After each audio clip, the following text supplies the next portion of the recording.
കോതമംഗലം പൂയംകുട്ടിയിൽ കാട്ടാന പുഴയിൽ ഒഴുകിപ്പോയി. പൂയംകുട്ടിയിൽ നിന്ന് മ്ലാവന ഭാഗത്തേക്കാണ് കുട്ടമ്പുഴ ആറിലൂടെ ആന ഒഴുകിപ്പോയത്. വിഷ്ണു സുരേഷ് ടെലിഫോണിൽ ചേരുന്നു. പറയൂ വിഷ്ണു.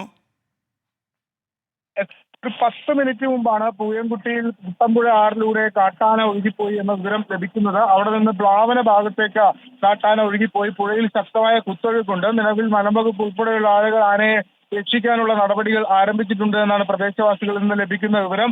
ഈ കുട്ടമ്പുഴ ആറിനോട് ചേർന്ന് കിടക്കുന്ന വനപ്രദേശത്ത് നിന്ന് എത്തിയ കാട്ടാനയാണിതെന്നും പ്രദേശവാസികൾ വ്യക്തമാക്കുന്നുണ്ട്. ഒരു 10 മിനിറ്റ് മുമ്പാണ് ഈ സംഭവം നടന്നിരിക്കുന്നത്.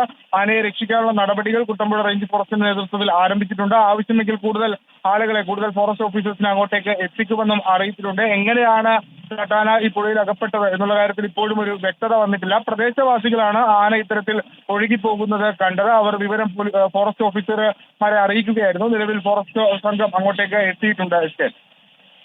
Okay, thank you Vishnu Suresh.